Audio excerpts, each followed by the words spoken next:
எப்படி உனக்கு நீண்ட ராவிக்கு தூங்கு, நீண்ட இரவிற்கு தூங்கு. உண்மையில எல்லாரும் கற்பனை பண்ணி பாருங்க, உள்ளத்துக்குள்ள வருதா இல்லையா? 4 மணிக்கு எழும்புவோம். எழும்பினவன என்ன வருது தெரியுமா? 3/4 மணித்தியாலம் இருக்குது. 3/4 மணித்தியாலம் என்றது இன்னும் 3/4 மணித்தியாலம் தான் இருக்கிற. பகலைக்கு சொல்லுவோம் ஏதா பிசினஸ் 3/4 மணித்தியாலம் அதுக்குள்ள வராம 3/4 மணித்தியாலம் தான் இருக்கணும். சுபக்கு இன்னும் 3/4 மணித்தியாலம் என்னது? அந்த முக்களை இக்கன்னா கொஞ்சம் டபுள் அழுத்தம் கொடுக்கிறது. அப்படி மனசு என்னது? உள்ளத்துல நினைவு வந்துடும். அது சைத்தானியம். ரசூலுல்லாஹ் சொல்றாங்க, அடிச்சு சைத்தான் வச்சிருப்பான்.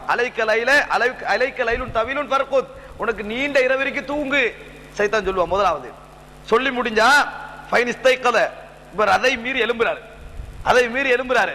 எழுமினா ஃபதக்கரல்லாஹ், அல்லாஹ்வை ஞாபகப்படுத்துறாரு. இன் ஹல்லத் உக்தத்துன், ஒரு முடிச்சு கலண்டரும். ரசூலுல்லாஹ் சொல்றாங்க.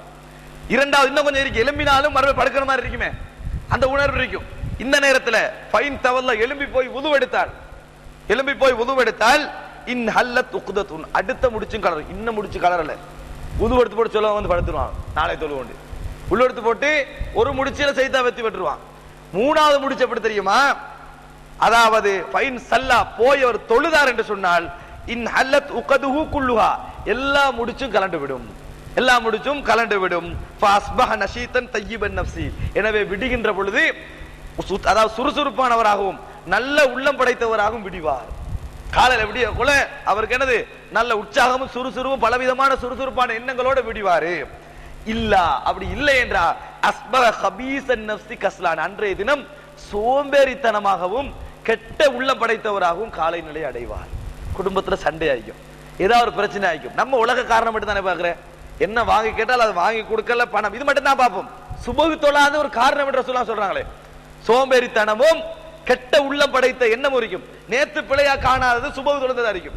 இன்றைக்கு கொண்ட பிள்ளையா காணும், புள்ள 2 சண்டை பிடிச்சிட்டு இருக்கும். நேத்து பிள்ளையா காணாம இருந்திருப்பீங்க, ஏன்னா உங்களோட உள்ளத்துல சரியான எண்ணங்கள் இருந்திருக்கும். இன்றைக்கு அதையே பிள்ளையா காணுவீங்க, சுபஹு தொழாம இருந்திருப்பீங்க.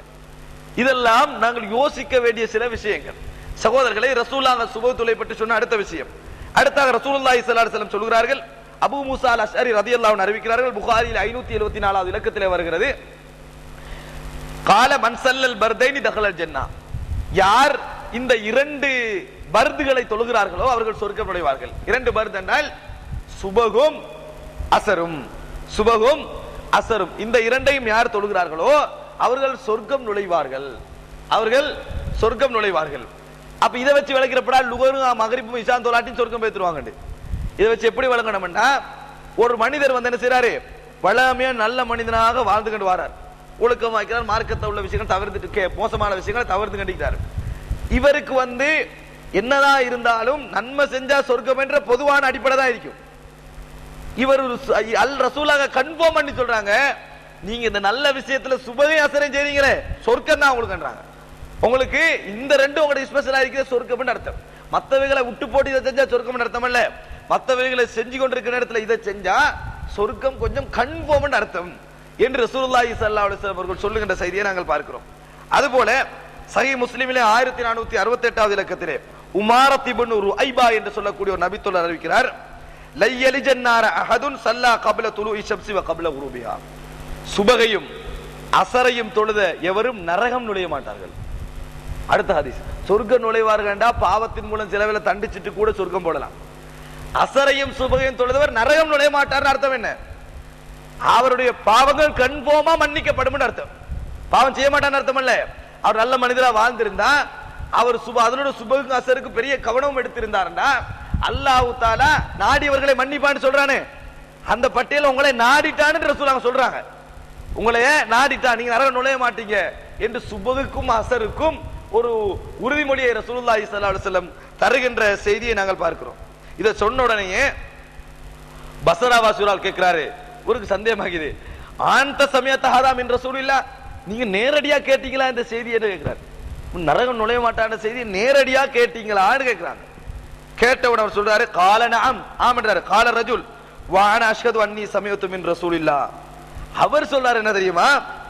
அதாவது ஆம் என்று சொன்னது இவரு, அந்த கேட்ட மனுஷன் சொல்றாரு, நானும் இதை ரசூலாண்டி இது கேட்டேன். அப்ப அவரும் சாபி, நானும் இது ரசூலுல்லாஹ் சொல்ல கேட்டீங்க, நீங்களும் கேட்டீங்க தானே, நானும் கேட்டீக்கிறேன்னு சொல்லிட்டு சமயத்துஹு உதுனாய வஆஹு கல்பி, இந்த 2 காதும் கேட்டது, இந்த உள்ளம் அதை மனநமிட்டது என்று சொல்றாரு. அப்ப இந்த ஒரு சிறப்பிரிக்க போய் தான் அந்த நபித்தோழரும் இந்த 2 நபித்தோழர்களும் பேசிக்கொள்வதை நாங்கள் பார்க்கிறோம். இன்னொரு செய்தி, 1523 இலக்கத்திலே உஸ்மான் இப்னு அஃபான் ரலியல்லாஹு அன்ஹு அறிவிக்கிறார்கள். இவர் உஸ்மான் ரலியல்லாஹு அன்ஹு அவர்கள் பள்ளியில வந்து மக்ரிப தொழுதுட்டு குந்திடுறாங்க, இருந்துட்டு இருக்கிறாங்க. அப்ப பக்கத்துல தன சகோதரருடைய மகனை பார்த்தார். இப்னு அஹி, என சகோதரருடைய மகனே, நான் ரசூலுல்லாஹி ஸல்லல்லாஹு அலைஹி வஸல்லம் அவர்கள் சொல்ல கேட்டேன் என்று சொல்றாங்க. என்ன பாருங்க, மன் ஸல்லல் இஷா, யார் இஷாவை தொழுகின்றாரோ, ஃபீ ஜமாஅத்தின், ஜமாஅத்தாக ஒரு ஜமாஅத்துல வந்து அவர் இஷாவை தொழுதால், ஃபகஅன்னமா காம நிஸ்பல் லைலி, அன்ற அரைவாசி இரவும் நின்று தொழுதற்கு சமன் என்று சொல்றாங்க. அன்றைய அரைவாசி இரவும் அவர் நின்று தொழுதற்கு சமன் என்று ரசூலுல்லாஹி ஸல்லல்லாஹு அலைஹி வஸல்லம் சொல்றதை நான் கேட்டுக்கிறேன். வமன் ஸல்ல சுப்ஹ ஃபீ ஜமாஅத்தின், யார் சுபஹ் தொழுகை ஜமாத்தாக தொழுகிறாரோ, ஃபகஅன்னமா ஸல்லல் லைல குல்லஹு, அவர் மற்ற அரைவாசி பகுதியும் முழுமையாக தொழுதற்கு சமன் இரவுல. அப்ப சுபஹ் ஜமாத்தோடையும் இஷா ஜமாத்தோடையும் தொழுதா முழு இரவும் நின்று வணங்கியதற்கு சமன் என்று சொல்றாங்க. முழு இரவுல நின்று வணங்கினவர கூலி உங்களுக்கு கிடைக்கும் என்றாங்க. நீங்க எதா நின்று வணங்கினா எதிர்பார்க்கிறீங்களோ அந்த கூலி கிடைக்கும் என்றாங்க. அதோட நின்றும் வணங்கினா எவ்வளவு கூலியா இருக்கும், இதோட சேர்த்து நின்றும் வணங்கினால் அது எவ்வளவு பெரிய கூலியா இருக்கும் என்பதை இந்த செய்தி எங்களுக்கு விளங்கப்படுத்திக் கொண்டிருப்பதை நாங்கள் பார்க்கிறோம். சகோதரர்களே, முஸ்லிம்லே வரக்கூடிய அடுத்த செய்தியை பாருங்க. சுபகுத்தோடு வரும் ஒவ்வொரு மனுஷனும் ஒரண்டி கேரண்டி சொல்லுவோம். இது வந்து மனுஷன் உத்தரவாதம் விரும்புவா, எல்லா மனுஷனும். அந்த உத்தரவாதத்தை விரும்பக்கூடிய பலகீனம் இருக்கிறதுனால இந்த பாலா போன இன்சூரன்ஸ்ல விழுந்து நாசமா போறோம். மனுஷனுக்கு அந்த உத்தரவாதம் என்றது கொஞ்சம் விருப்பமான விஷயம், உள்ளத்துல இயல்புல இருக்குது. நீங்க செய்வீங்க தானே யார்கிட்ட கேட்பா பாத்தீங்களா, அந்த உத்தரவாதத்தை மனுஷன் கூட விரும்புவா. ஆனால் அல்லாஹ் தஆலா ஒரு உத்தரவாதம் தரா பாருங்க. எப்படி தெரியுமா, ஜுந்துப் இப்னு அப்துல்லா ரலியல்லாஹு அன்ஹு அறிவிக்கிறார்கள். சஹீஹ் முஸ்லிமின் 1525வது இலக்கத்திலே வருகிறது. மன் ஸல்ல சுபஹ, யார் சுபகை நேரத்திற்கு தொழுகிறாரோ, ஃபஹுவ ஃபீ திம்மத்தில்லாஹ், அவர் அல்லாஹ் அளித்த பாதுகாப்பு உத்தரவாதத்திலே இருக்கிறார். அவர் அல்லாஹ் அளித்த பாதுகாப்பு உத்தரவாதத்தில் இருக்கார். ஜமாத்தா தொழுறார் சுபகு, அல்லாஹ் இப்ப பாதுகாப்பு உத்தரவாதம் அளிக்கிறார். இவரை நான் பொறுப்படுத்துகிறேன். அதாவது ஒரு அல்லாஹ்வுக்கு ஒப்பட சொல்லல, இன்சூரன்ஸால ஒத்தனை பொறுப்படுத்தினா உன்னுடைய செலவுக்கெல்லாம் நான் பொறுப்புன்னு சொன்னா அது அர்த்தம் பாதிப்பு வராதுன்னு அர்த்தம் இல்ல. உன வாகனத்துக்கு எந்த பாதிப்பும் வரான்னு அர்த்தம் இல்ல. வார பாதிப்பை நான் பார்க்கிறேன் அர்த்தம். வார பாதிப்பை நான் பார்த்துக் கொள்றேன் அர்த்தம். அல்லாஹ் தஆலா சொல்றான், என்னது பாதுகாப்பு நீ ஜமாத்தா தொழுதா அவன் எந்த பாதுகாப்புல இருக்கிறான். எனவே ரசூலுல்லாஹ் சொல்றாங்க, சொல்லி போட்டு சொல்றாங்க, யாராவது ஜமாத்தா சுபஹ் தொழுந்தவர்களோடு போய் பாதிப்புக்குரிய மாதிரி நீங்க நடந்து கொள்ள வேண்டாம்.